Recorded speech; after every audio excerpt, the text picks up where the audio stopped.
sekarang sak minggu adem panas Pak. Dokter ngomong nggak sakit, dicek ya tensi anunya apa termometer ya tinggi Pak, tapi nggak ada bakteri anu loh apa kayak singan itu tipus ya.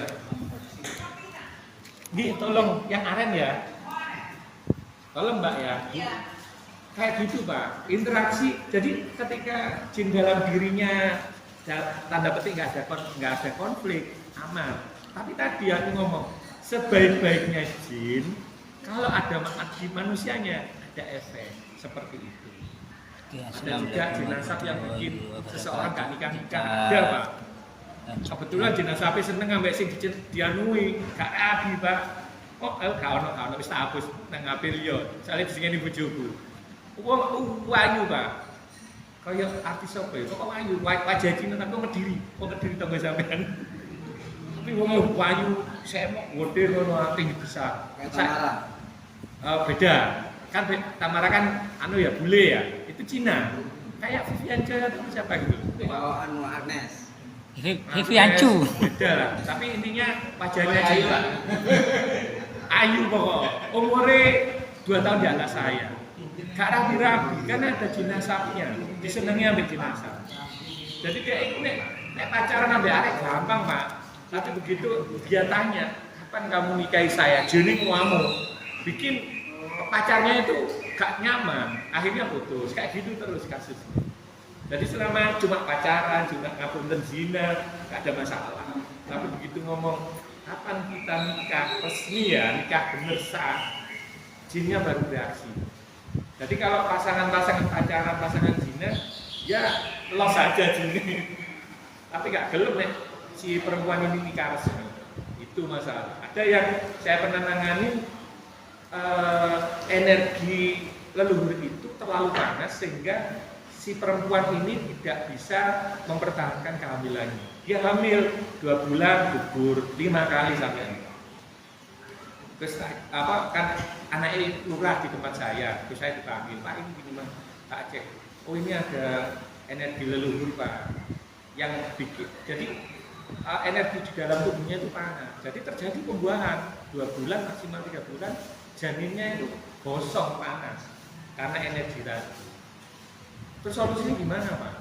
Solusinya sampai ziarah lah ke kemarin itu ternyata beliau itu turunnya Syekh Jumadil Kubro, Ojo Agung. Ada yang tahu? Iya. Prawulan. Bu Enda tahu nggak? Prawulan tuh, Syekh Jumadil Kubro. Anu Pak, ziarah satu keluarga, 2 bulan hamil, sampai saya anak 2 tahun. Jadi energi kayak gitu, kadang kita tidak paham, tidak tahu efek ke tubuh. Tapi ternyata banyak orang yang mengalami kayak gitu. Ada anak yang ngapunten lahir anaknya itu yang pertama itu autis, anak yang kedua normal, anak yang ketiga Down syndrome. Kata dokter kalau kamu lahir anak lagi mungkin bisa apa yang gak iso ngadil karena saraf yang dianu itu apa lupa namanya. Jadi semakin parah. Ketika diselidiki ternyata energinya dia itu terlalu kuat, energi suaminya jomplang. Jadi ketika terjadi pembuahan, akhirnya janin ini ada ketidakseimbangan apa DNA atau gen atau apalah saya nggak paham. Itu Pak, hati-hati. Tapi kalau secara fisik ya, secara fisik misalnya yang sudah mau mantu, nek sampean ada potensi gejala diabetes, anak sampean besar kemungkinan diabetes. Jangan sampai punya besan yang diabetes juga. Kalau sampean diabetes, isi sampean diabetes atau enggak, terus sampean besanan ambek wong diabetes, putune sampean nanti yang kuatir diabetes. Semakin parah. Gitu. Berarti ditanya dulu ya itu makanya wong Jawa kan ngomong bibit bobot ya. Bukan cuma sugih enggak, secara kesehatan mental. Ngapunten. Kalau ada calon besan sampean itu keturunannya anaknya itu ada yang Down syndrome, autis, hati-hati. Saya nggak mau pasti ya. Kalau sampean ternyata di keluarga sampean juga ada, sangat besar kemungkinan putune sampean bisa autis, hiperaktif atau sejenisnya. Karena itu turunan gen. Jadi bukan lihat bibit bobot dari sisi kekayaan nih, terus jabatan nih, tapi Dari situnya Pak, bibitnya itu. Tuh, ngapunten ya di luar konteks. Kita mulai ya. Di luar konteks bonus iklan. Apa gitu? Ini ya. Oh gitu.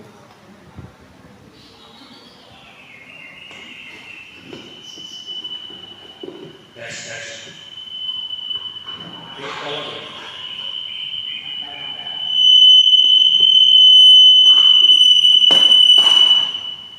Mungkin itu nih deh. Tes. Udah mati ini. Tes. Matiin, Pak. Saya nggak pakai ini, masih kedengeran nggak? Nggak, CPU-nya mati, CPU-nya masih hidup. Dihidupkan lagi. Itu jangan ditaruh di situ deh. Itu Tabrakan deh. iya. Ini disesuaikan. Disesuaikan dulu.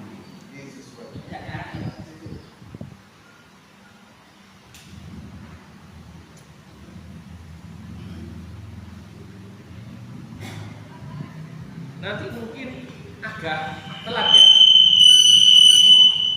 Biasanya kan jam 3 selesai. Kayaknya ini agak mundur nggak apa-apa ya. Tapi kita biar tuntas gitu. 1 2 1 1 2 1 2 1 1 2 1 tambah 2 3. 2 tambah 2 4. Kayak siapa ya? Beda buyu. 10 tambah 6 17. Nggak benar. Oke, saya mulai. Bismillahirrahmanirrahim. Assalamualaikum warahmatullahi wabarakatuh. Assalamualaikum warahmatullahi wabarakatuh. Kita sampai lagi di sisiin bagian paru-paru, ya. Terus kemudian tadi sudah saya bahas bagian adalah titik lambung. Titik lambung itu di segitiga ini Bapak Ibu. Ya, ada segitiga kan? Sini nggak ada tapi lambung. Ini adalah titik lambungnya. Yang ini adalah titik ulu hati. Tapi biasanya orang sakit lambung, indikasi yang lebih utama itu di ulu hatinya, bukan di lambungnya. Kecuali dia sudah kondisinya akut atau kronis, itu baru terasa di titik lambungnya. Oke, lambungnya akut ya. Di sini adalah titik liver di ujung sebelah sini, sebelah apa? Saya nggak bisa ngomong kanan kiri, di balik ini lebih beda. Jadi kalau ini jantung, di sinilah liver, ujung liver. Nah di sini, di atasnya liver ada apa? Dekatnya liver, di dekatnya hati ada apa? Kalau sama lihat apa? Bukan. Empedu, benar. Empedu di atasnya ini, di atasnya liver. Karena secara fisik dia itu nyambung di liver empedu itu. Ada kan yang batu-batu segala macam ya. Kayaknya batu kecil segini Bapak, tapi fungsinya sangat luar biasa. Intinya empedu itu membantu liver untuk menetralkan racun. Kalau misalnya empedunya ini ada masalah atau bahkan sudah diambil, maka tubuhnya itu sulit untuk menetralkan racun lagi. Racun dari mana? Dari makanan kita, dari obat, dari radikal bebas merokok segala macam. Itu kan menghasilkan racun. Gak usah yang berat-berat, kita makan aja, tetap ada racunnya. Seperti itu. Itu empedu. Terus di sini, di yang garis ini, itu limpa. Kalau bahasa kedokteran spleen, ya. Nah limpa ini fungsinya apa? Fungsinya dia mengatur apa namanya pembentukan sel darah merah. Jadi limpa itu head office-nya itu tetap di otak ya, tapi dia semacam manajer cabang yang bisa mengendalikan pembentukan sel darah merah. Dia nanti juga membantu liver untuk mendegradasi sel darah merah yang sudah rusak. Jadi kalau orang misalnya anemia beda sama hipertensi ya. Apa hipertensi ya? Karena ada yang ngomong apa darah rendah. Darah rendah itu apa? Hipotensi. Tensinya di bawah 100. Tapi seringkali orang salah menganggap anemia itu sama dengan hipotensi. Anemia itu berarti sel darah merahnya kurang. Itu yang membedakan.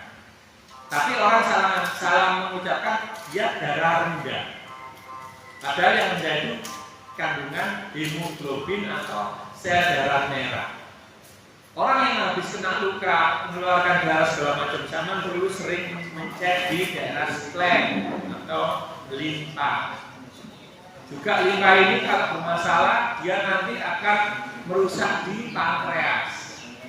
Jadi orang makan ya, terus kemudian sebelum setengah jam dia sudah tidur dan berbaring. Itu pertama yang bermasalah limpanya. Limpa akan bekerja keras mengeluarkan hormon-hormon untuk mencerna makanan yang posisinya tidur. Kalau posisi tidur itu kan lambungnya ya horizontal kan. Nah itu lebih berat kerja spleennya atau limpanya. Kalau orang duduk meskipun dia bekerja tidur itu masih lebih baik karena cara gravitasi kan makanan turun ya. Tapi kalau misalkan nggak usah tidur, tapi HP-an tapi berbaring setelah makan, itu juga nggak bagus. Gitu loh. Yang bagus itu ya tetap duduk aktivitas meskipun kita yang bergerak atau tidak, tapi jangan habis makan langsung lari-lari orang kabeh kan. Intinya sesuatu yang ekstrim itu jangan dilakukan. Nanti meskipun sekarang misalnya, tapi di sini nggak ada yang di bawah 30 kayaknya. Sudah sampai 26, 24. Kayaknya sesuai ya. Dari rambut itu dia bule, jadi ya memang gitu. Nah iya. Jadi ketika orang masih usia 25 ke bawah, saat ngawur-ngawur itu gue masih aman. Sama kayak sama beli sepeda motor. Sepeda motor setelah 2 tahun zaman gawe banter apa si aman. Coba wis ganti BPKB beli. Sama gitu ya kan kayak gitu. Sama tubuh kita itu ada spare partnya yang ada batasnya, meskipun kalau masih 25-30 masih aman. Di atas itu mulai bahasa untuk kawinannya Cina ya produk gitu. Tapi sekarang jangan kira anak-anak muda usia di bawah 20 itu banyak yang sudah gagal ginjal dan cuci darah, banyak yang sudah livernya bermasalah, bahkan transplantasi liver ada juga. Ada yang sudah serangan jantung. Ada teman saya seusia saya waktu 28 kena stroke karena konsumsi lemak lah, gulanya agak ngawur. Jadi meskipun sekarang itu bahasanya masih usia misalnya masih 24, jangan ngawur-ngawur menangani. Kayak tadi yang pasien saya makan kepala kambing 4 biji, terus ngawur pol itu, badan pol. Seperti itu ya Bapak Ibu. Tuh, spleen. Nah, untuk kesehatan sampean, saya ajarkan pijatnya itu gini, liver atau empedu limpa, sama pijat bareng. Hitungan 15 boleh, Al-Fatihah boleh, Yasin boleh, terserah. Yasin nanti. Yasin ganti dulu Mas. Masih dipikir bolong-bolong terus aja. Yasin limo. Nah itu Fatihah kan ngomong Yasin ya. Nah kayak gini kalau pijat hitungan 15 atau Al-Fatihah Indo atau ulping itu monggo atau inaman atau sholat di sana di asen takbir itu pindah. Setiap hari saya melakukan 2 kali pagi malam. Paling tidak sama membersihkan liver, empedu, spleen atau limpa. Kita ngomong sehatnya ya, maksudnya tidak ada keluhan ya. Jadi cuma 2 kali. Kalau dengan yang tadi ada masalah jantung atau apa, perlu lebih 3 kali 4 kali. Nek jantung pengen sehat, ya udah dipijat di sini Pak. Jantung itu. Ya kita masih di sisiin, belum sisian. Seperti itu. Oke, ini apa? Liver ini empedu, di sini limpa. Oke ya. Terus di sini belum di sini ya. Di sini adalah semua usus kecil, usus besar, usus 12 jari, usus buntu. Semua usus Pak. Jadi jujur saya nggak hafal masing-masing detail. Tapi kalau orang mules gitu ya diare, Itu saya mencari aja di sekitar situ. Biasanya sakit di satu titik. Karena kita nggak tahu juga orang mungkin mulus itu nang lambungnya, nang usus 12 jari ini, usus besari atau usus kecil, atau bahkan ada masalah di usus buntu. Ya, tapi usus buntu itu biasanya di sekitar pinggir gini. Jadi kalau akan ada masalah usus buntu, bisa saya membantu dengan pemijatan rutin, ajari dia memijat di titik itu. Itu nanti usus buntunya membaik, ragamnya. Kan usus buntu kalau nggak ada radang ya dia baik-baik saja meskipun gini. Tapi kalau dia ada radang karena bakteri, virus atau mungkin ada kemasukan benda-benda asing, dia meradang sampai bikin orang itu kayak lebih baik mati bahasa saya, sakit-sakitnya. Ada yang pernah masalah appendix atau usus buntu, radang usus buntu? Nggak ada ya. Di sini itu sehat semua ya, nggak bisa jadi contoh.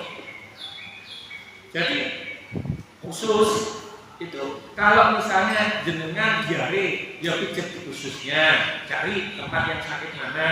Di sini juga lakukan kaki dan di sekitar sini.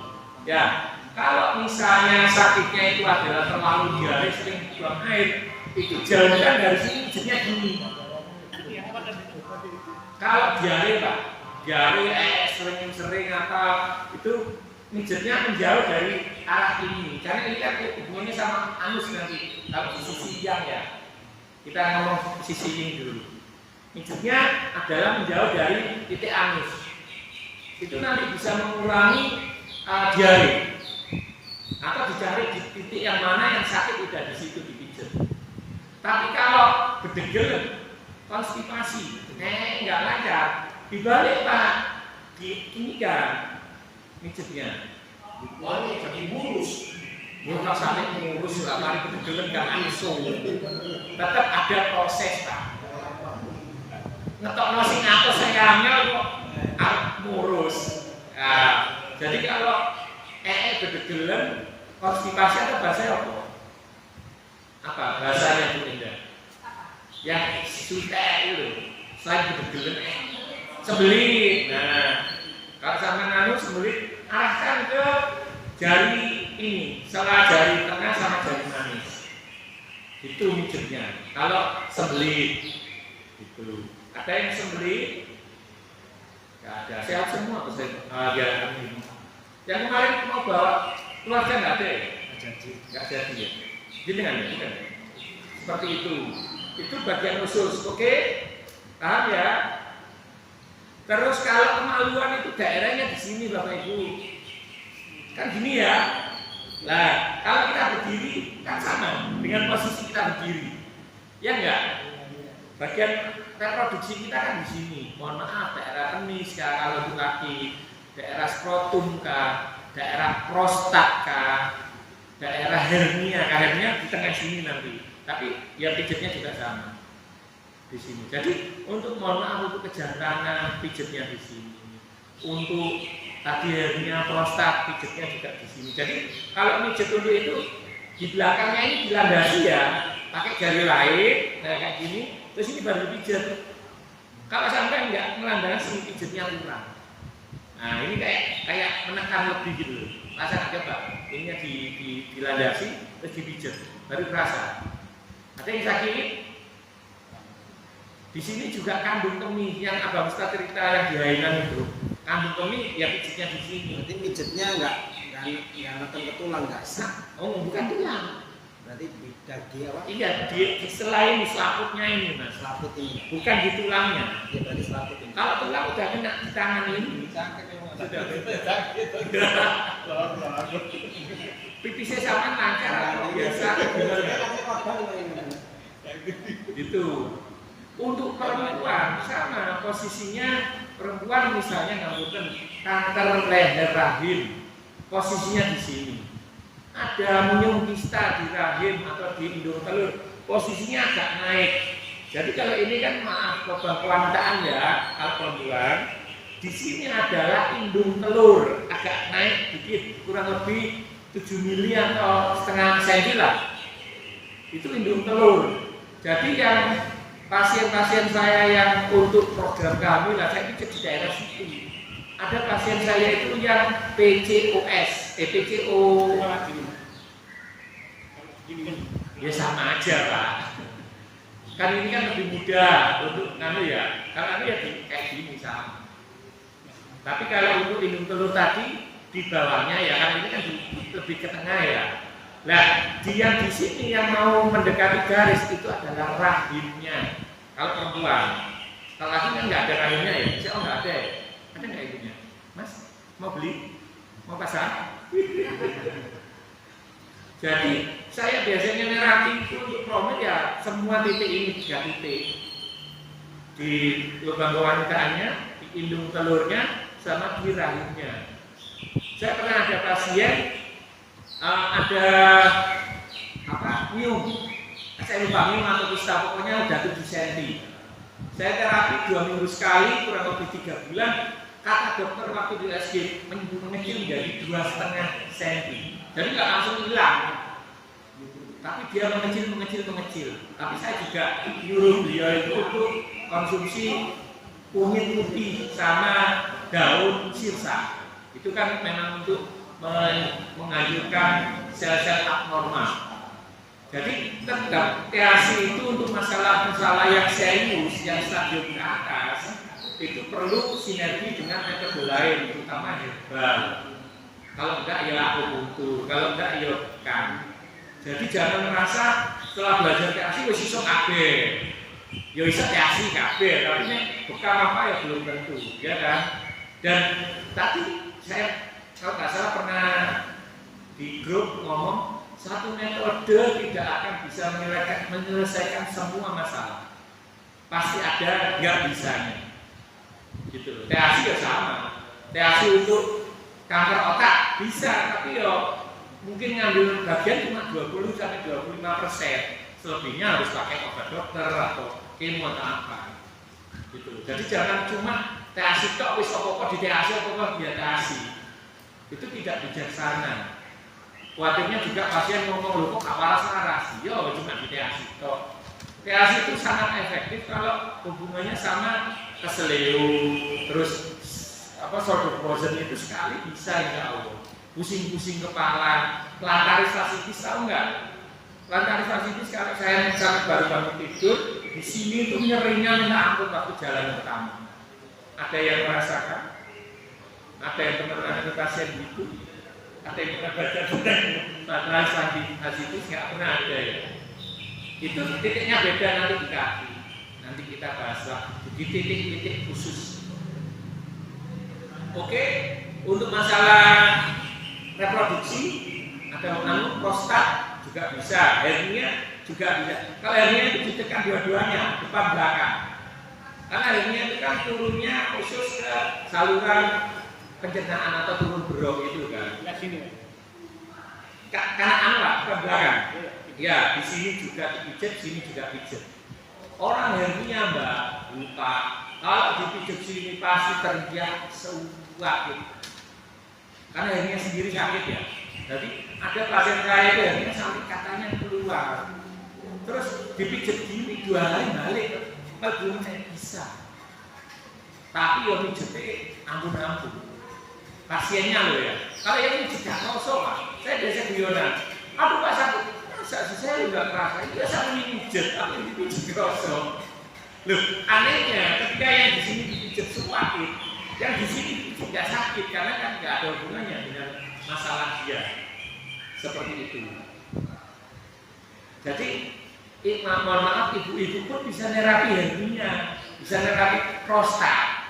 Kan kalau pengobatan yang lain kan ampun harus dipegang di daerah situ kan, daerah sensitif. Nek bojone nggak apa-apa, nek ngomong kan nggak nyaman. Tapi sekarang dengan THC sana bisa, misalnya terapi kakak sama kakak tetap ya gak bisa ya, pegang hidupnya kan. Tapi misalnya ada orang tua sampean, misalnya masih ada, atau kakak laki-laki atau kakak ipar atau adik ipar, dengan pijat THC di sini bisa untuk terapi prostat, hernia bisa. Itu. Jadi THC ini bisa menghilangkan batasan-batasan terapi yang selama ini tidak bisa ditangani. Kalau laki-laki tadi misalnya untuk pijat payudara untuk masalah melancarkan peredaran darah, saya nggak perlu pijat itunya, perlu dipijat di daerah sini. Laki-laki pun bisa, terapi gikat istrinya pun bisa. Tapi nggak usah diumumkan RT lah, Bu David. Siapa yang air susunya nggak lancar, hukumi Pak Eko Biano. Nah itu nanti menimbulkan kecurigaan dan masalah. Tapi ketika kita bakso, kita ada pasien kan, kadang pasien itu tidak terduga sakit-sakitnya itu loh. Nah dengan reaksi ini sama bisa terapi orang yang awalnya nggak bisa sama pijat, sama terapi karena batasan-batasan terapi. Reaksi itu enak tahu, sama pijat siapapun bisa pakai tangan kaki. Tapi saya sarankan selama masih bisa pijat di tangan saja. Lebih enteng saja. Pijat kaki aja. Sama pijat kaki sama lebih abot nggak dibanding dengan tangan. Itu kaki sama sendiri ibu rumah tangga. Coba bayangkan ibu yang delino pulaan laku malu matos. Kemudian katanya masih ini tadi bajak sawah tukang batu matos kaki ini. Gitu kalau tangan sekeras-kerasnya tangan masih enak, masih lebih empuk dan pegangannya enak kak. Namun enggak jijik enggak apa kan. Sama pegang kaki orang itu kan dilaku disemprot hand sanitizer atau apa. Nek tangan kan insya Allah enggak ya. Kan lebih terjaga. Ya kan kecuali ya memang kelihatan ada lumpur atau apa ya dibersihkan. Tapi kalau kaki sebersih-bersihnya kaki, kita pegang kakinya orang itu ada rasa tidak nyaman. Ya enggak? Gitu loh. Kecuali ada motif lain, bukan dua itulah ya. Kita ngomongnya normal-normal saja. Ini termasuk yang bulanannya tidak lancar. Iya benar Bapak. Bulanan tidak lancar berarti yang dipijit seharusnya adalah indung telur. Jadi di tengah sini Pak, tengah sini. Kan ini ada 1, 2, 3. Ya. Jadi ini kan lubang kemaluannya, ini indung telurnya, ini rahimnya Pak. Nah, tinggal sampai bingung, ya dipijit aja dari bawah ke atas. Nanti yang sakit yang mana beda di situ. Pakai yang sumpit juga bisa, kerasanya lebih. Kalau udah kena titiknya nyetrum nggak karu-karuan. Ada pasien saya yang PCOS itu setelah saya pikir saya akupuntur pakai jarum, jelek, pijat bengok-bengok. Tapi 2 bulan hamil sempurna dia enak. Putu pertama di keluarga itu. Iya. Bukan Pak, bukan di sini dan di sini. Satu garis ini Pak. Jari tengah jari manis, cuma di sini Pak, bukan di sini. Ini udah beda ini. Nanti praktek ya, setelah ini sama praktek bikin kelompok. Ya di sini Pak, bukan sebelahnya, beda cerita. Jadi ini lubang kemaluan, di sini indung telur agak naik, di sini rahim. Jadi oke, bisa ya. Kalau yang sakit itu kita masih ngomong masalah sisihin. Ini kan tangan, pundak biasanya ya, pundak sakit, kaki segala macam. Ya dipikir di sini sama di belakang, di sisi jarinya kan kita belum tahu sing ngantor otote, sing kaki otot itu yang di depan atau belakang. Kecuali kita punya sukses ya, melihat langsung tahu. Tapi kalau kita ngomong biasa ya kita depan belakang. Coba yang sakit apa? Metode tadi yang disebutin apa? Kenapa? Metode metode yang disebutin tadi yang Bapak untuk mendeteksi. Iya, bisa. Bukan, lihat bisa ototnya salah. Kalau melihat nggak bisa, tapi di situ ada masalah. Itu bisa. Tapi masalahnya apa? Tidak bisa. Kecuali sama punya metode diagnosa lain. Jadi yang saya sebutkan tadi, TAC tidak mengenal sakitnya, tapi mengenal lokasi organ yang bermasalah. Jadi kalau misalnya gini, di sini kan lutut depannya. Apakah ini osteoartritis, ataukah ini ada melingsing, apakah ini kurang cairan apa segala macam, kita nggak tahu. Yang tahu adalah di lutut depan ada masalah. Atau misalnya di sini titik jantung, berarti kita tahunya jantungnya bermasalah. Berarti misalnya saraf kejepit, kesleo, dan itu bisa dengan bisa. Tapi makanya ini kan kejadiannya 26 tahun yang lalu. kecelakaan mobil motor. Nah, yang berbentur ini cuma bukan dislokasi. Cuma kalau bergerak itu ada Oh itu berarti pelumasnya kurang udah. Usia berapa? saya. Enggak yang sakit tadi. Sampai anak Saya. 24 masih Anda. Tapi ya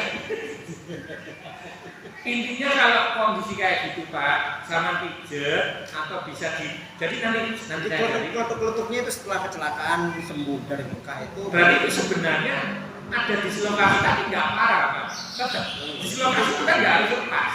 Ya, Dislokasi itu geser 1 mili aja, tapi itu sesuatu yang permanen yang nggak bisa dikembalikan. kalau dislokasi itu kan nggak bisa muter gini Pak. Belum tentu. Ini belum bisa. Ya itu pasti nggak bisa. Tapi namanya dislokasi nggak harus hanya nggak bisa gini. Bahkan ada kan yang nggak bisa gini aja, bisa saja karena dislokasi. Bisa saja, nggak mesti ya. Kalau urusan sendi itu kemarin ya, Pak Frank kapan? Minggu kemarin Pak Frank, bukan? Ya, kita menggunakan Ada Master Franz namanya. Itu beliau keturunan Belanda, belajar di Chris Leong Malaysia itu. Yang satu pasien sekali terapi 1,5 juta. Nah itu beliau muridnya Chris Leong itu jago untuk masalah sendi segala macam. Tapi kita nggak bahas sendiannya ya. Intinya adalah kalau masalah baru adalah di sini. Kalau tangan ini bisa pakai ini, bisa pakai ini. Tadi masih ingat kan? Yang kami tadi tangan kaki kanan, kaki kiri, tangan kanan, tangan kiri seperti itu. Terus ini lutut tadi atau kemudian sebelum lutut di sini ada paha. Ya, paha depan. Taman berdiri yang kelihatan depan adalah posisi ini dan ini. Ini untuk tangan kiri, untuk tangan kaki. Kaki kiri, kaki kanan. Ketika masalahnya ada di selangkangan ini kan ada orang nggak tahu pas tidur atau apa salah posisi jatuhnya kan kalau kemarin itu dalamnya miring kan. Nah itu di lokasi juga Pak, meskipun nggak parah gitu kan, atau ada otot yang tertarik. Ya, diterapinya di sini. Di logika saja, jadi kalau saya berdiri kayak gini, untuk kaki kiri saya posisinya sekitar sini. Kalau yang sakit di selangkangan ada yang di sini, daerah sini, bukan di sini ya. Nah, di selangkangan ini kan kita cari yang sakit yang mana, kita pakai suntik atau pakai tangan. Itu. Kalau yang sakit sebelah sini ya pakai jari. Intinya gini. Sesuaikan saja, ini berarti bagian ini, bagian ini. Kalau ini ya ini bagian kiri, ini bagian kanan. Jadi sistemnya adalah kayak gini, berdiri gini. Sama tangan misalnya, tangan ini berarti misalnya sakit sebelah sini, di sini sama sini kan beda. Nah ini tinggal diambil di sini atau di sini. Mata itu, mata kanan atau kiri sama. Jadi posisi kanan di sini, kiri di sini kalau pakai tangan ini ya. Jadi bisa saja satu mata itu ternyata ada sambungannya ke saraf tertentu, bisa satu titik, bisa titiknya masing-masing. Intinya kalau ada keluhan kita cari yang titik sakitnya. Jadi carilah titik sakitmu, setelah itu sembuhkan dengan menekannya atau memijatnya di titik sakit itu. Seperti itu. Sama kayak Pak Eko misalnya sinus, dihitung dulu. Hidung nggak sakit naik ke atas, naik ke atas, naik ke atas kayak gitu. Terus agak kanan, agak kiri. Misalnya kan ini kan rongga sinus kan di sini, sama di sini. Tuh, itu rongga sinus. Kalau untuk kaki ya seperti ini. Ini untuk tulang kering itu ini. Ya ini ya, ini kan sisi ini ya, tulang kering. Terus ini adalah sisi ini. Jadi kalau kakinya kebas atau apa, pertama yang diterapi bukan terapinya, sebabnya dulu apa. Kebas satu, karena neuropati diabetesnya tinggi dalam waktu yang lama merusak saraf-saraf di saraf-saraf periferal, saraf-saraf tepi, di tangan, di kaki, di mata, di luar. Makanya orang diabetes biasanya keluarnya yaitu itu penyembuhannya lebih sulit karena harus diberesin diabetesnya dulu.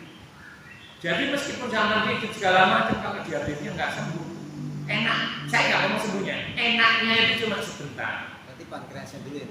Pankreasnya juga diberesin di sisi yang nanti belum kita bahas. Itu. Ya nanti Pak ya, sebelum kita bahas. Seperti itu. Terus kalau ternyata sakitnya kakinya kebas segala macam karena kolesterol, maka kita pijat gejalanya ya, beresin gejalanya di kaki, terus diberesin di liver sama lambung. Liver, lambung dipijat karena metabolisme kolesterol atau lemak ada di liver, tapi lambung juga sangat mempengaruhi. Jadi kalau orang kolesterol tinggi yang diterapi adalah gejalanya di kaki atau di tangan atau di tengkuk, itu tidak terapi, entah dibekam atau segala macam. Kedua, liver sama lambungnya diperbaiki. Kalau kita cuma membereskan gejalanya atau sumbernya belum beresin, akan terulang. Jadi kalau orang kolesterol terus minum obat kolesterol, apa prolipid lah, lipitor lah, segala macam yang mahal-mahal. Kalau cuma itu yang diminum, itu cuma berjalan sementara.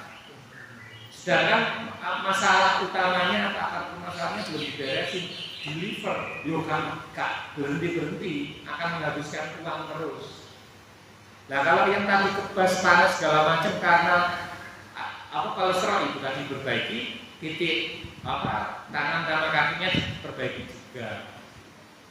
Perlu dengan bekam juga biasanya, topung juga kalau mau lengkap kayak gitu. Jadi orang sakit yang mampu dan kalau memang sama berada, ojo pelit. Nek pelit di awal sama dia loro kabeh. Tapi ya setiap orang punya batas ya, batas kemampuan ekonomi sendiri-sendiri, monggo disesuaikan. Tapi ngapunten jenengan misalnya di terapi orang, hargailah dia. Saya bukan diri saya sendiri, jangan tentu panggil saya. Tapi ketika sampean mau diterapi terus kemudian memberi rezeki kepada beliau, sebenarnya terjadi pertukaran energi negatif dalam diri saya. Orang sakit kan energi negatifnya apa ya? Ngumpul dari sisi di organ tersebut. Nah, pembebasan energi itu dari biaya yang sampai bayar itu. Percaya nggak percaya? Coba kalau mau diriset, sama di terapi ngasih 100.000 dibanding Anda yang ngasih 50.000, atau sama sendiri. Satu terapi satu saat kami ngasih 50.000, sama rasakan, oh rasanya ini. Terus sama satu saat di terapi bisa orang lain atau orang yang sama tambahin jadi 100.000. Kemudian sama ada duit sama kasih 500.000. Rasakan bedanya di tubuh sampean, pasti beda. Meskipun terapinya sama.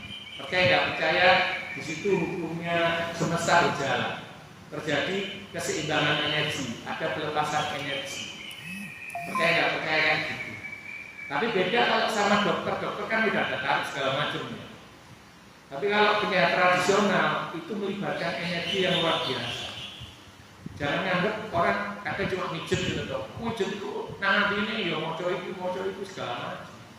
Kalau saya dan teman-teman yang sama kayak saya, ada orang yang cuma bekantong, mijet tok, kosongan. Biasanya hasilnya beda, tetap beda.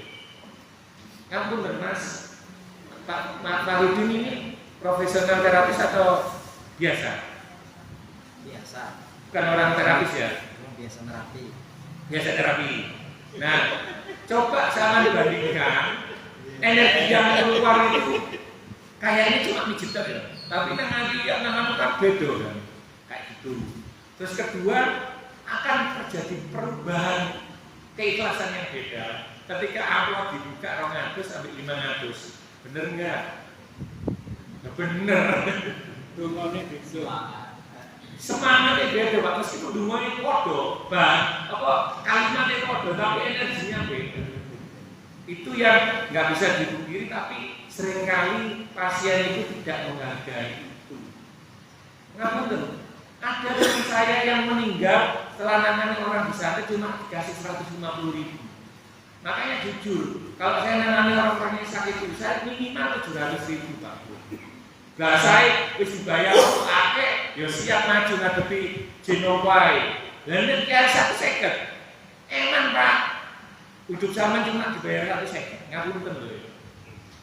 Tapi ada teman saya senior Master Zainul ya, ngomong, saya lebih baik nerapi 5 orang sakit fisik saja dibanding nangani 1 orang yang penyakit disantet orang. Mas Fatih kemarin itu promosi, ini ada orang minta dirukyah kenapa santet, siapa yang mau? Kalau ada si gelem, karena tahu resikonya. Ngapunten kalau pasiennya oke, Bu saya minta 700, saya minta 1 juta. Iya Pak, demikian sebenarnya tidak apa-apa. Tapi sampai sekian menit, saya itu udah berapa sekali itu aja. Jadi kadang gini loh Pak Bu, bukan saya ngajari kulit atau apa. Ketika hati sama nggak nyaman, nerapi uang karena ngapunten pertama dipanggil cuma ngasih yang menurut saya standar kurang ya, misalnya nggak tahu lah, misalnya baca 20.000, terus sama hati nggak tenang, sama celuk mana, nggak usah tekok. Daripada sama datang, hati sama nggak nyaman. Daripada apa ya ngomong saya mohon maaf saya nggak bisa, selesai nggak usah ngomong iki bojo ayo nggak bisa kan, karena hati saya tolak, tapi kan nggak bisa diomong. Tapi nek sama diceluk terus dikei 500. Pas meskipun rodo-rodo meriah kita budal. Loh, saya kan habis operasi kemarin 27 Juli. Ada pasien 300.000 lumayan. Iya Pak. Tapi pas begang rodo gini. Wis gak apa-apa, ya demi nafkah juga ya. Tapi kan saya tahu orang ini 300.000. Jadi kalau 3 hari atau 4 hari setelah keluar dari rumah sakit, saya dipanggil 300.000 Pak. Sementara orang habis sakit itu 1 bulan nggak penghasilan Pak, rekeningnya mulai aja dari teman-teman. Angkat bendera putih bolak-balik. Ono nyetan. Tapi nyapun tenek misalnya kami biasa kayak sak ini terus ya aku ngomong saya lah sakit. Gitu. Jadi jangan menerapi orang dengan hati yang tidak strong. Energi sampean akan terhambat. Energi orangnya juga terhambat, tidak optimal. Kalau sama sudah benar-benar bisa punya ilmu ikhlas, saya ikhlas. Tapi ikhlas beneran, dan yang tak ikhlas kayaknya itu sama sendiri. Nggak bisa lucu kok, nggak bisa menjadi diri sendiri. Roknya udah Islam. Lah itu apa meneng ngono kan? Gitu. Kalau kami gitu karena orangnya sudah berpunya, dibayar berapa mau. Kalau saya nggak bisa. Kalau apalagi jauh, ya beda meneh ceritanya. Saya itu kalau keluar kota nggak minum 500.000, maksimal 2 pasien. Jadi saya boleh pasien anaknya terus ibunya juga saya terapi boleh maksimal 2. Tapi bayarnya tetap. Tapi kalau keluar kota minum 1,5 juta saya. Sekali saya ke Pacitan itu udah balik. Ada kasih 3 juta, habis itu tambahin uang transportasi lagi, wow enak nanggung, nyaman. Soalnya yang nanggung itu kantor perhutani, bukan orang. Ya yang tetap orang, cuma beliau itu nanggung atas nama kantor perhutani Pacitan. Jadi saya pasien 2 hari sama istri itu 27 pasien, full, mulai dikit Pak Bambang ini yang biayanya ini uang anunya lewat alhamdulillah. Lego Pak 2 juta, hitung ngaku sih. Ayo, Rondino. Tapi kemarin saya baca di grup SBS, ada yang ngomong, saya pernah dibayar orang 150 juta. Aku, uangnya direk. Tapi tak tahu, lah kok sih roda 2, nggak cocok. Ngapunten ya. Kalau orang udah taruhnya 150 juta kira-kira si gelem nggak numpak sepeda motor, aduh. Nggak gelem Bu. Itu yang mahal berarti biaya makelarnya Pak. Oh ya mungkin ya. Nah itu gak paham. Apa di pajak? Kalau petugas pajak ya, di pajak ya bukan. Ada yang ngomong, saya pernah disuruh terapi 1 restoran sama membersihkan gym segala macam. Saya mau dibayar 1 miliar. Terus sido? Enggak.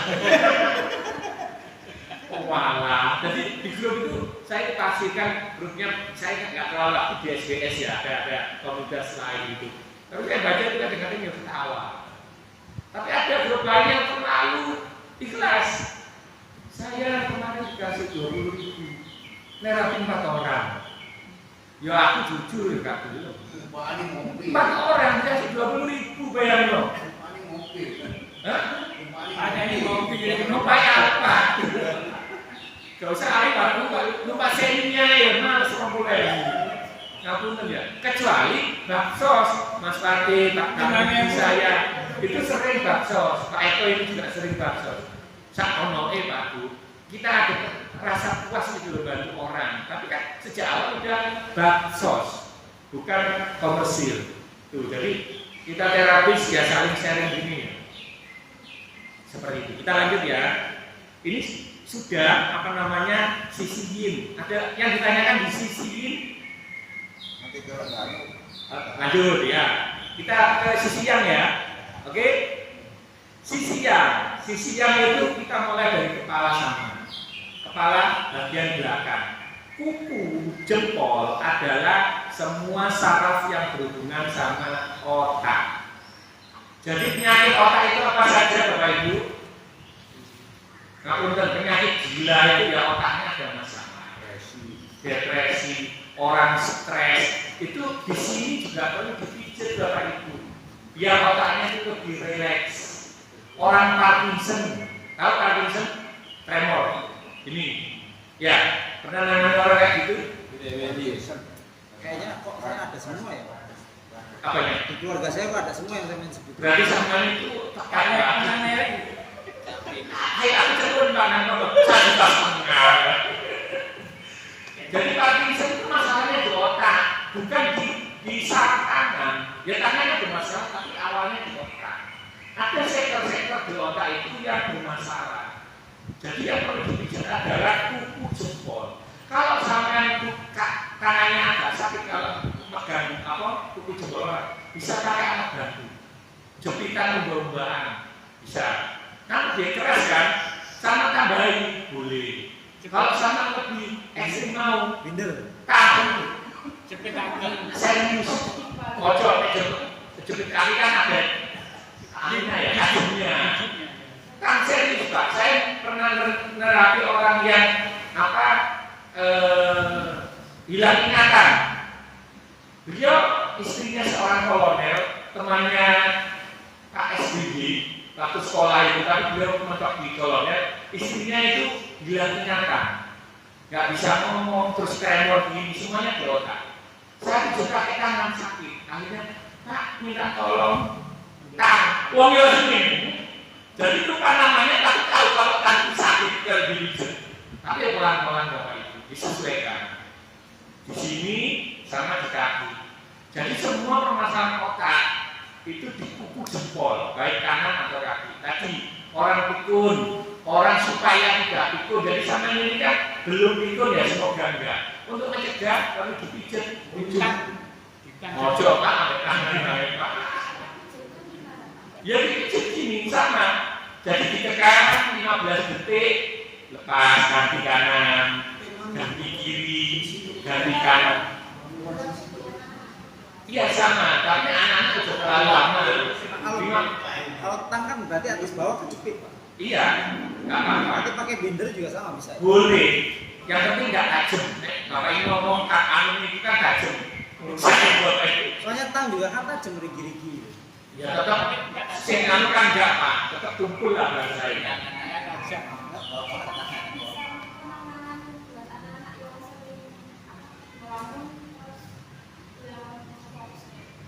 Jadi gini Mbak, itu kalau ngomong fisik adalah memperbaiki masalah di otaknya. Untuk anak-anak meningkatkan kecerdasan itu adalah dia lebih mengaktifkan, memperbanyak sel-sel otak aktif. Kalau masalah ngelamun, masalah kurang fokus, itu kan psikologi, ceritanya beda. Tapi coba saja ketika otak itu diperbaiki, bisa saja dia ngelamun atau nggak fokus itu ada istilahnya sarafnya nggak pas, bisa juga. Atau aliran darah yang nggak pas karena ada sumbatan, bisa juga. Makanya kita coba di situ, tapi selain masalah pijat, tapi kan kita sinergikan dengan mencari masalahnya dia nggak fokus apa. Ternyata dia takut dibilang mau pulang, atau dia takut kalau telat dipukuli bapaknya.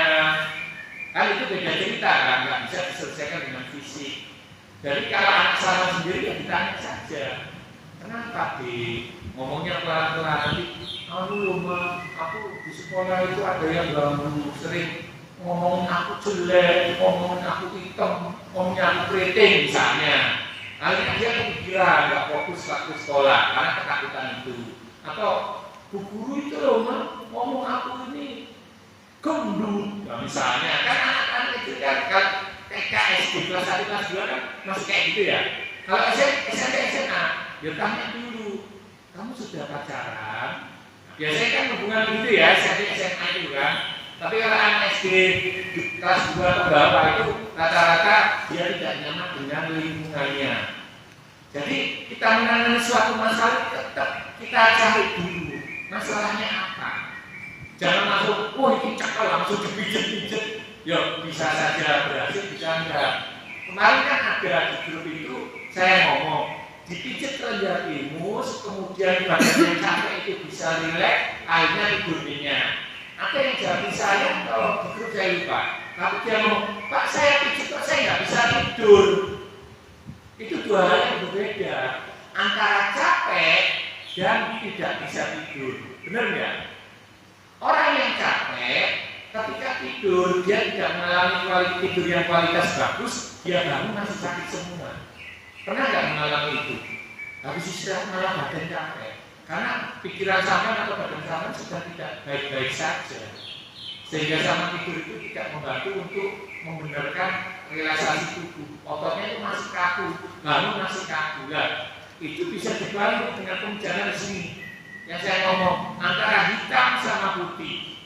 Dikasih sama di sini antara hitam sama putih. Ini dipijat. Kalau sama sendiri, kalau orang lain lebih baik kanannya saja. Pijatnya gimana? Terserah arahnya gimana tapi dorong. Jadi gini boleh. Tapi kalau orang lain pijatkan dari sini ya posisi ya, sama dorong. 5 menit untuk dua tangan, 5 menit untuk dua kaki. 5 menit untuk dua tangan, 5 menit untuk dua kaki. Itu orang yang capek, secapek-capek apapun bangun insya Allah nyaman bangunnya karena ototnya sudah direlaksasi. Kalau masalah tidak bisa tidur banyak alasan, karena utangnya banyak, karena istrinya banyak, selingkuhannya banyak. Kok yang banyak ya masalahnya? Duitnya banyak, ada loh orang yang duitnya banyak nggak bisa tidur, bingung waktu diambil anaknya, waktu diambil istrinya. Waktu diambil istri yang nomor 2, yang nomor 3. Kayak gitu. Saya mau ngomong ini kalau bujuku soalnya. Wah, ya kan bujuku tak mungkin contoh gitu Pak Taridi. Seperti itu ya. Kerjaan itu penting. Ada kemarin namanya Mbak Lilis peserta sebelumnya itu langsung dipraktekkan ke suaminya. Suaminya itu agak bekerja keras secara fisik. Capek-capek saya nggak tahu kerjaannya apa. Habis itu pijat, besoknya kok beda lah ya. Aku bangun tuh seger. Makanya akhirnya dia tiap hari pijat suaminya di daerah situ. Daerah sini loh ya maksudnya, ke daerah yang lain. Ya, sampai sendiri pun bisa. Anak-anak sampai misalnya anak sampai habis kena atau 17-an ini habis lomba jalan sehat atau apa gerak jalan, capek ya. Nah, dipijat semua, titik semua. Bangun insya Allah meskipun belum bilang semua tapi jauh beda gitu. Ada bedanya rasanya. Untuk sampai ibu-ibu itu kan kerjaannya kayaknya santai tapi ternyata lebih sibuk dari bapak-bapak kan. Habis apa belanja, masak, habis itu bersihkan ini apa segala macam, capek. Itu. Yang paling enak itu kalau dipijit suaminya. Itu rasanya ini gitu ya, Bapak Ibu ya. Suaminya jangan pelit-pelit untuk megang tangan istrinya. Saya tadi juga cerita, saya sambil tidur, istri saya juga tidur, cuma tiba-tiba jam 2 bangun teriak, apa betisnya kram. Saya pegang tangannya mana tanganmu? Tapi jedret 5 menit, wis tidur lagi. Terus istri saya kan ada masalah jengkel ya. Itu kadang perlu sakit ya udah. Saya pijat sambil tidur, sambil berbaring, cuma saya mengungkit tangannya sakit. Bayangkan sama punya ilmu kayak gitu, pijat orang sambil tidur. mana ada yang lain. Tapi ya kalau gitu ya sama istrinya saja, jangan sama yang lain. Khawatir nanti terjadi hal yang diinginkan. Mas selalu begini juga ya, menang-menang seumur mati itu. Nyoba. Ibu mertua misalnya, pijet. Kalau kemarin juga misalnya, mohon maaf, sakitnya dibokong, gak enak kan, gak bokongnya mertua, dipijet di daerah titik bokongnya. Ini kan masih selanjutnya, seperti itu. Jadi ini adalah penjatimus untuk merilekskan semua otot di seluruh tubuh. Dan hebatnya, tiasi ini bisa untuk orang yang capek, berarti ototnya kaku, juga orang yang lemes lebih sakit. Itu titiknya ya sama, pijetnya ya sama. Jadi kalau otak Anda ngomong, jadi kita itu cuma mengirim sinyal. Kalau kemudian orangnya, misalnya anak sama kembar, misalnya satunya kecapean, satunya habis sakit, jadi lemes, pijetnya ya tempat yang sama. Di sini, ketika dipijet, otak akan memproses. Oh ini ototnya kaku, berarti harus dilemeskan. Kalau orang lemes sakit berarti ototnya lemes perlu sedikit dikakukan, kayak gitu. Dan itu nggak berbeda metodenya harus ini atau beda, enggak, sama. Gitu. Sama kayak jantung, apakah itu jantung koroner, jantung apa, ya di titik jantung itu ya di titik jantung. Seperti itu.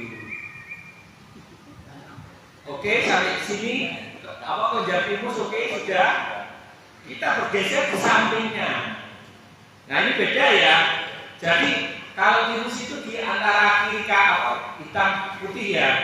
Kalau ini tulang belakang, di bawahnya persis ke bawahnya. Di sini lupa saya. Di sini adalah leher. Orang yang kaku lehernya, sama pijat di daerah sini saja. Di sini. Kalau kakunya itu karena kecapean atau ototnya terlalu kaku, insya Allah beres. Tapi kalau di situ banyak kolesterol apa segala macam, perlu dibekam. Gitu. Jadi kalau ada teman atau istri sama capek, pundak di sini, beda ya. Tapi kalau leher bagian belakang di sini. Nah ini tadi saya ngomong, ini saraf pangkal lidah di sini. Ini kalau di tangan kaki ya di titik kayu yang punuknya itu kalau orang yang stiff gile, selain tadi diterapi di lidahnya, di titik lidah juga perlu di pangkal lidahnya, seperti itu. Oke, ada pertanyaan di leher bagian belakang. Kalau leher samping Pak, ya sini. Kan logikanya gitu kan. Jadi kalau di belakang persis ini, kalau di leher samping sini. Kalau istri lagi sambatan capek karena kebanyakan masa berarti cukup di sini. Ya di sini Pak. Tapi ada baiknya capek kan tangan ya. Perlu di sini sama peluru bisa. Seluruh tangan gini. Nah ini sama pijet sama peluru gini. Nah kalau pakai alat bisa pakai gini Pak. Nah kalau enggak ya pakai tangan saja. Pakai minyak. Jadi enggak hanya di sininya Pak. Kaki pun sama kalau tadi harus jalan atau apa ya. Kaki yang capek. Selain di sini ya di kaki dua-duanya. Ini kalau sama pijet kayak gini, itu akan melancarkan peredaran darah di kaki. Kalau gini ya di tangan. Gitu. Kalau istri rata-rata kerjanya itu pakai tangan kan, jarang pakai kaki. Ya, masakan pakai tangan, masak pakai kaki. Jadi biasa pijet sini, tuh plus di sininya. Nah, itu paling 15 menit. Jadi satu sesi kita ngomong itu 15, maksimal 20 menit. Kalau saya mau setengah jam monggo, tapi ya kelamaan. Soalnya kalau kelamaan sesi berikutnya males, bosan bahasanya. Jadi pertahankan minimal 3-4 kali dalam sehari. Itu yang lebih penting daripada sama pijat 1 jam tapi sehari sekali dibanding 15 menit tapi 4 kali. Itu lebih bagus 15 menit tapi 4 kali dalam sehari daripada 1 jam rumah kayak. Iya nek pas pacaran. Ya lah harganya. Di rumah 2 jam, 3 jam oke lah. Sing penting hotelnya sih jalan. Kamu tak berjaga.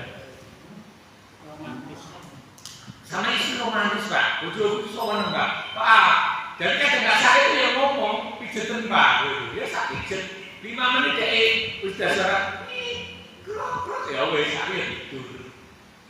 Enak tadi nih Pak, badan itu bisa teguh. Oke, jadi di sini leher bagian belakang, ini leher bagian samping ya. Oke ke bawah ya, ini tulang belakang. Jadi tulang belakang misalkan dari cervical leher tadi kan ini kan cervical. Terus torakal, tahu ya belajar kan? Torakal 1 sampai 12 sampai di titik ginjal. Tahu titik ginjal di mana? Ya, titik ginjal itu sejajar dengan siku sampean. Tapi jangan arahkan ke tengah tulang belakang. Kanan kiri itu posisinya ginjal di situ. Disitulah titik torakal 12. Kanan dan kirinya tulang itu. Iya. Ngapunten Bapak di sini Pak. Jadi contoh. Karena ngadep saya. Ingat enggak? Nah, ini kan sikunya Bapak ini ya. Nah, sama meluruskan. Nah, ini posisi ginjal kiri, ginjal kanan di sini. Persis ini. Itu pas dengan torakal 12. Karena Pak ya ini. Nah, di sini kanan kiri. Jadi kalau tidak ada sesuatu yang luar biasa, posisi ginjal di situ. Kalau misalnya melinsih atau berarti ya memang ada pas kelainan di dalam rahimnya ada satu kelainan sehingga ginjalnya bisa monggo dibalik lagi ke tempat. Ya nggak jadi pijet ya. Belum. Nah, tulang belakang ini sangat penting bagi kesehatan. Kalau kita ngomong topung, itulah utamanya di situ. Kalau untuk terapi sakit-sakit ya udah, kita sakitnya di mana? Kalau misalnya sakitnya di tulang belakang ya dipijat di sini di sepanjang ini saya gitu ya. Terus terutama yang HNP. HNP itu saraf kejepit di lumbar. Habis torakal ada 12, ada lumbar 1 sampai 5.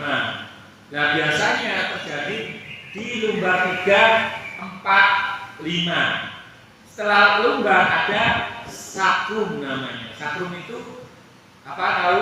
Tulang ekor gitu. Nah di sini sudah ya tadi tulang belakang ya. Jadi kalau capek-capek, gegeris sakit atau apa bisa dipijit gini. Terus ada yang saraf kejepit itu biasa di sini. Kalau orang sama pijat di sini sakit, berarti ada masalah di lumbarnya. Kan ini kan sudah pinggang kan Pak. Ini seperti ini.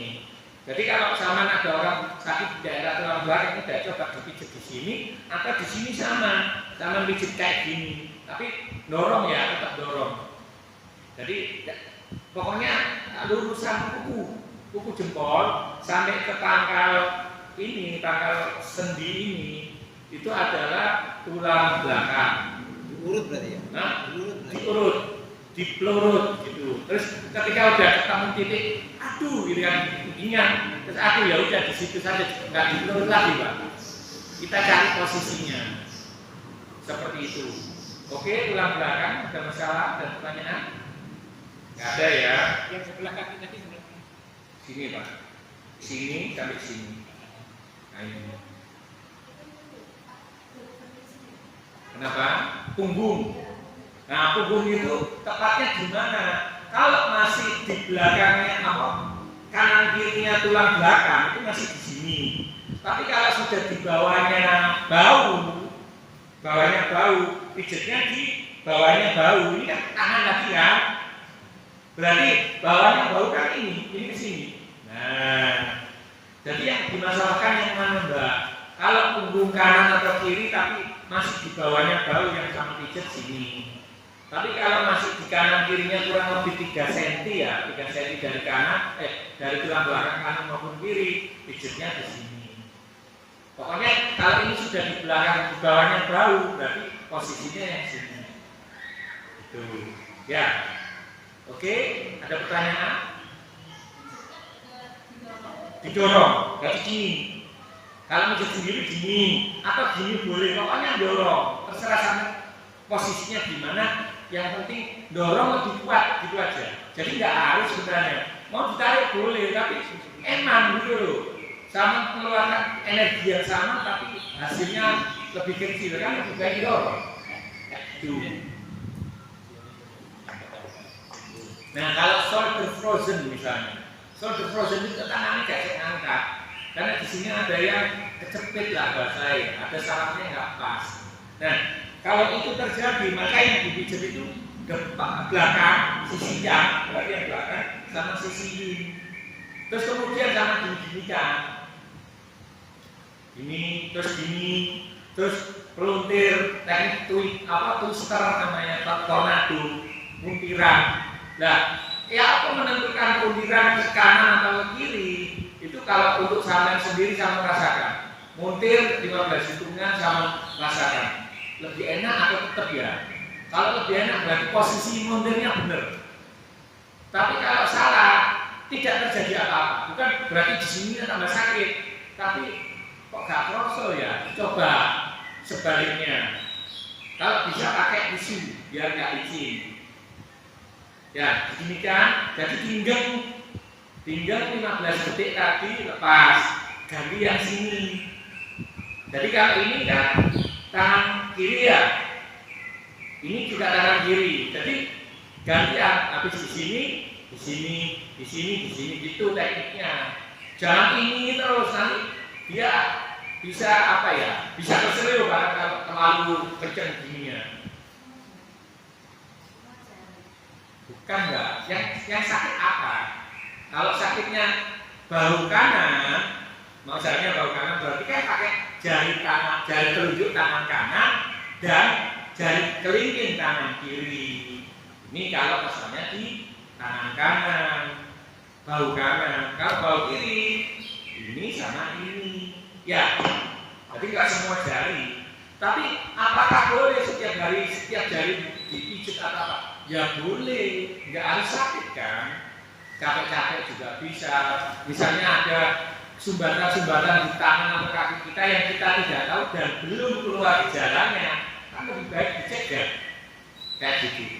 Jadi TAC ini misalnya sama ada kondisi tangannya nggak sakit atau kakinya nggak sakit, kan dipijit nggak masalah. Nggak akan merubah atau membuat efek negatif di tangan atau kakinya. Atau misalnya nggak ada masalah jantung tapi jantungnya sering dipijit gini, nggak apa-apa. Tapi jantung akan lebih sehat kalau setiap hari sampai pijit ini sekitar 2 menit, 3 menit itu jantung tangan kanan maupun kiri udah bagus. Seperti itu. Oke, shoulder frozen. Jadi melibatkan pijatan, melibatkan turutan, melibatkan gini apa ini klak ya, terus sama buntiran. Jadi nggak bisa cuma dipijit toh, enggak.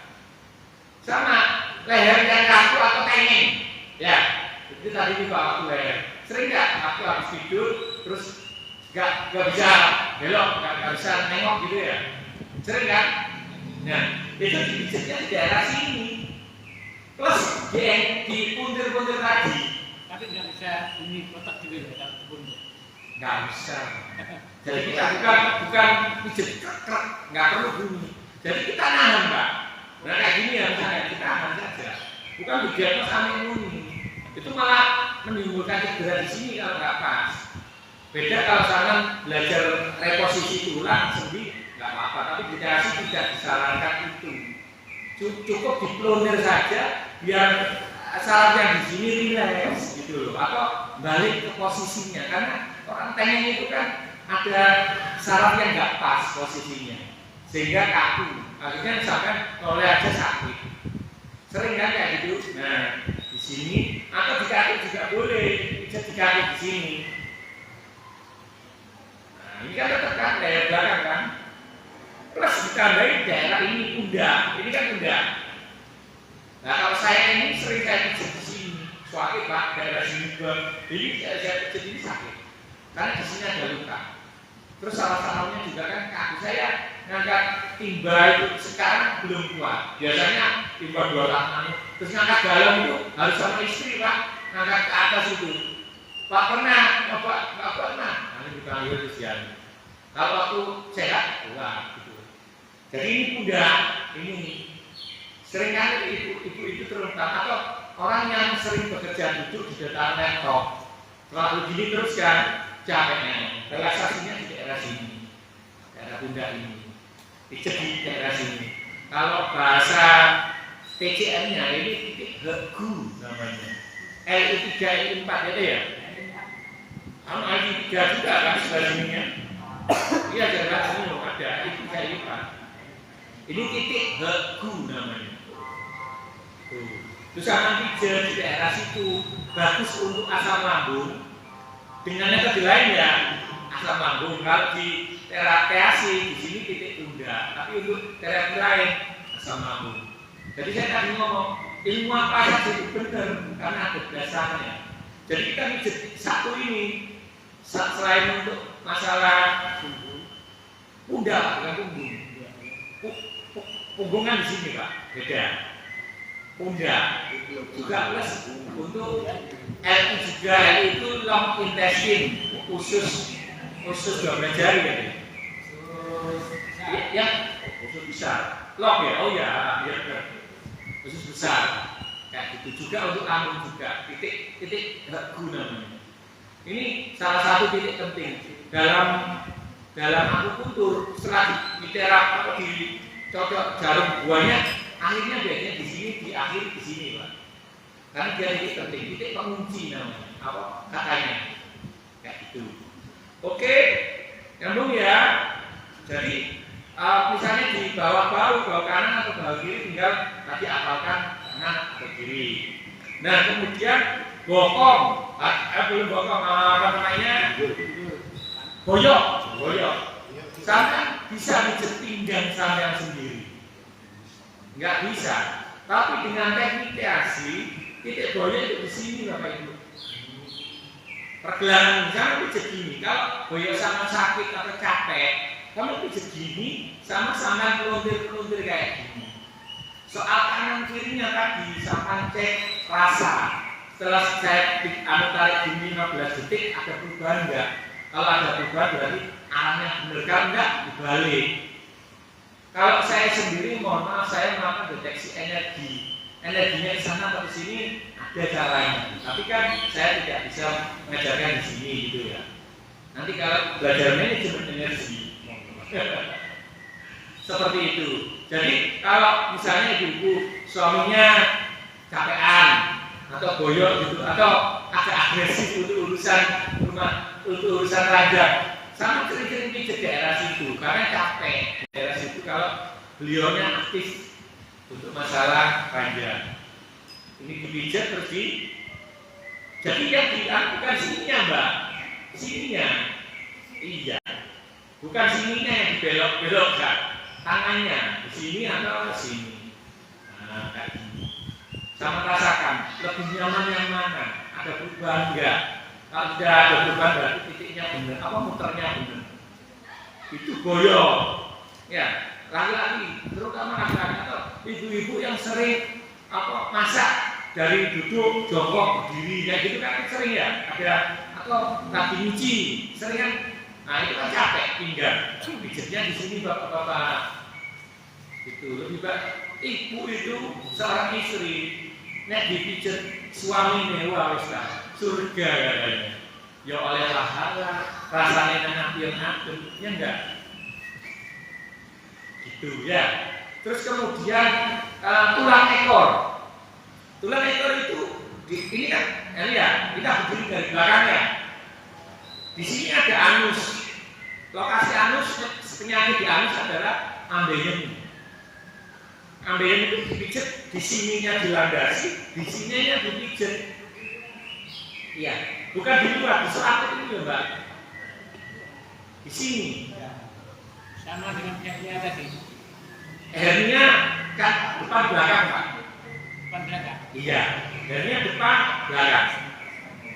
Gitu. Yang dipijet sebenarnya di sini Pak, tapi kan beda. Pijet sini sama kayak gini. Kalau ininya cuma dilandasi Pak. Dilandasi jadi nggak pijet depan, yang sininya yang pijet.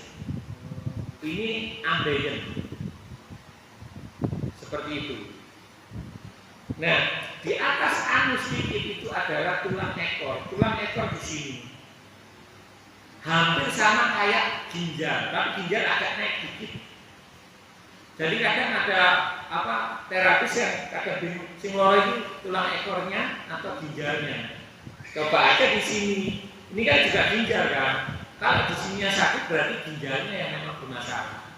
Tapi kalau yang sakit cuma di sini bisa saja tulang ekor. Jadi orang yang salah kecepit atau apa itu kemungkinan tulang ekornya bermasalah. Atau orang yang pernah jatuh duduk terus habis itu kok nyeri terus di daerah sini, kemungkinan tulang ekornya ada yang retak atau bengkok atau ya intinya bermasalah.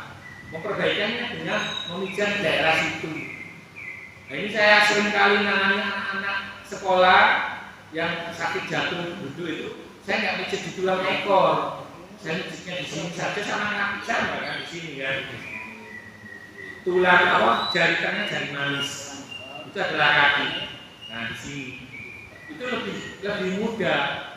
Karena apa? Kalau tulang ekor kita pijit salah, orangnya malah bisa lumpuh. Resiko. Tapi kalau kita pijit dengan TASI, insya Allah minim resiko. Meskipun gak waras tapi tidak memperparah gitu loh. Kasihan kan orang awalnya bisa berjalan tapi sakit, kemudian dipijit malah gak bisa jalan dan tetap sakit. Kalau kita nggak benar-benar paham tentang sendi tulang, jangan mencoba yang ada hubungannya dengan lumbar sama tulang ekor. Itu resiko tinggi. Banyak orang kan gini, setiap orang yang HNP atau saraf kejepit ketika dioperasi, dokternya ngomong ini apa namanya itu resikonya itu 50-50 Pak. Iya, rata-rata gitu. Nek waras ya waras, nek gak lu bisa lumpuh. Ngapun nek sampean dikomongin itu tetap berani operasi enggak? Kalau saya nggak berani, saya akan cari alternatif lain yang tidak beresiko setinggi itu. Nah, kalau terapi itu ya udah kita terapikan saraf kejepitnya di sini ya. Tadi loh, dipijat terus terasa sakit Pak kalau di sini. Kalau orang ada saraf kejepit di lumbar, terus di daerah tulang ekor juga. Tuh.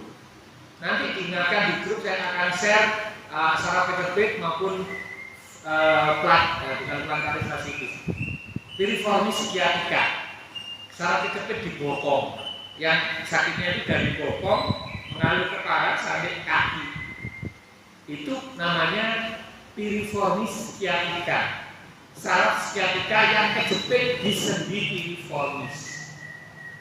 Kalau kaki tumit yang sakit namanya plantaris fasciitis, saraf fasciitis yang di otot plantaris di sini. Ada kan yang orang habis tidur jalan pertama itu semua kakinya minta ambil di sini. 5 menit nanti hilang. Memang kayaknya tak apa-apa lah, langsung sembuh 5 menit. Tapi tetap ganggu kan?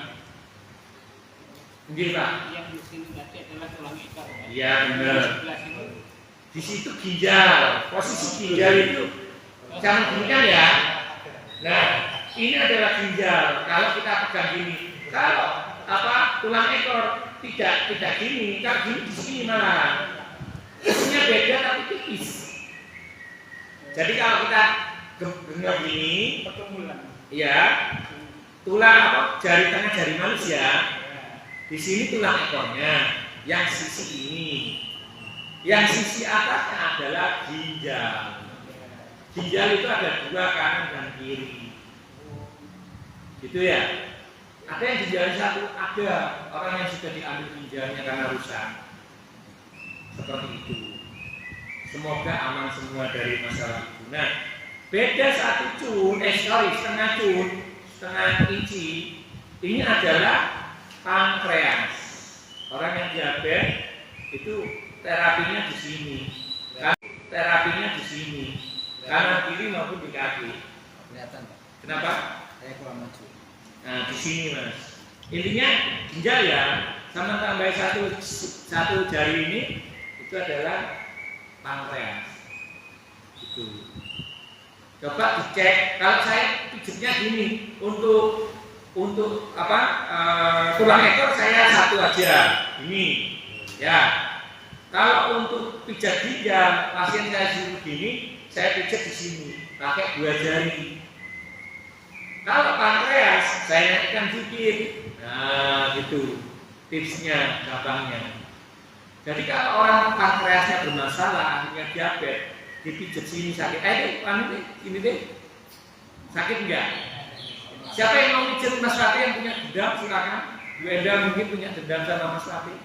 Monggo, Mas Farudin ayo. Mas, ngapunten Mas Fatih ini ada positif diabetes. Jadi pijatnya ojo pelan-pelan ya. Ayo monggo Mas Farudin. Ayo kita pijat, terus nanti habis ini sudah selesai kita praktek. Kita praktek nanti bikin Nah, gampang. Ini Ginjal. jar. Sakit nggak deh? Ginjalnya di sini. Biasa, ginjal masih baik-baik saja. Nah, dikit. Nggak sakit. Mungkin gini.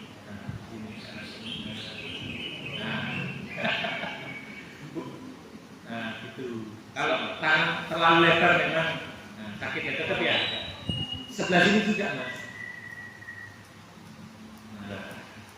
Ya, sampean sampean.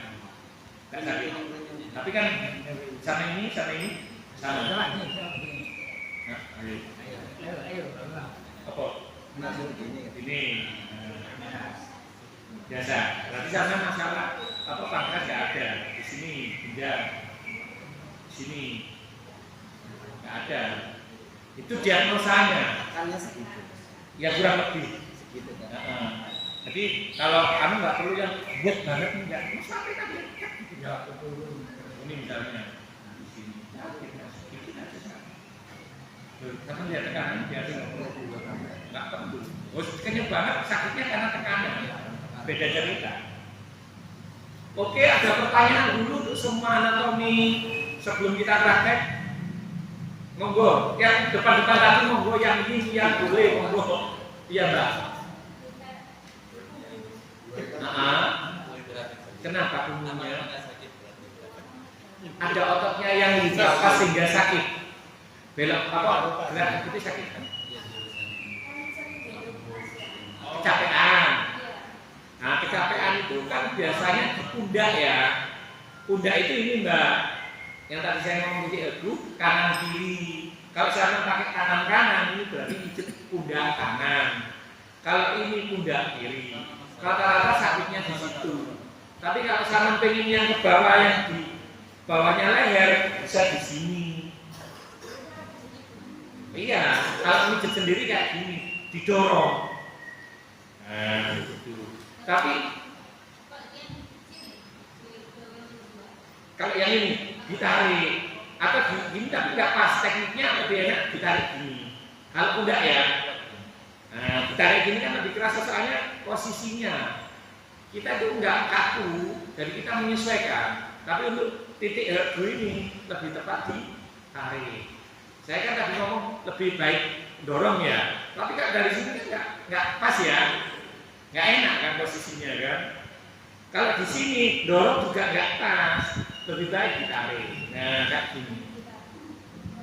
Kalau pijet pundaknya sering capek, pegel-pegel atau tenyeng kaki selain leher di daerah pundak juga biasanya ada otot ketarik juga. Nah tangan di sini saja ya. Nggak apa-apa. Kan nggak perlu buka baju, nggak apa-apa Mbak sini.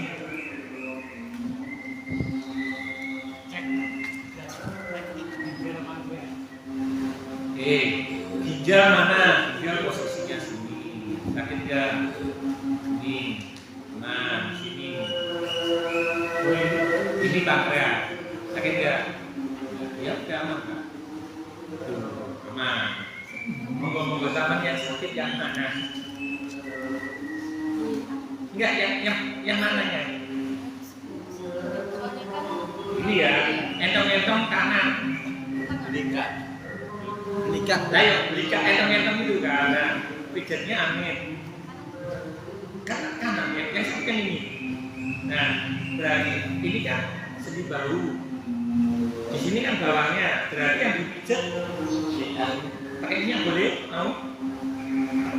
Nggak usah. Ya udah, berarti yang dipijat daerah bawah sini tapi di sini. Nah. Dorong kan? Kalau pijat orang kan lebih baik daripada sini kan nggak enak ya. Kecuali ada hubungan lain, ya kan gitu. Kalau sama pasien kan enak gini. Nah, pijatnya gini. Terasa nggak? Sakit nggak? Nah, ini kalau endong-endong kanan, kalau endong kiri sama di sini. Atasnya berarti ya. Aku ngomong atas yang ini ya bawah ya. Menonjolnya ke sini Mbak malah. Nah ke sini. Karena endong-endong kan ini kan Mbak. Nah itu jadi gini. Nah boleh rasanya kayak ke bawah ya. Tapi ini endong-endong.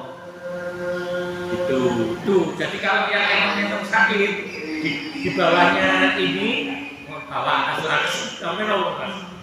Pijatnya di daerah sini.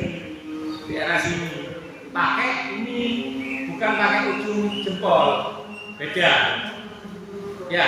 Kalau pakai ini gak nyaman pijatnya, ujung jempol untuk menekan saja, bukan mulut.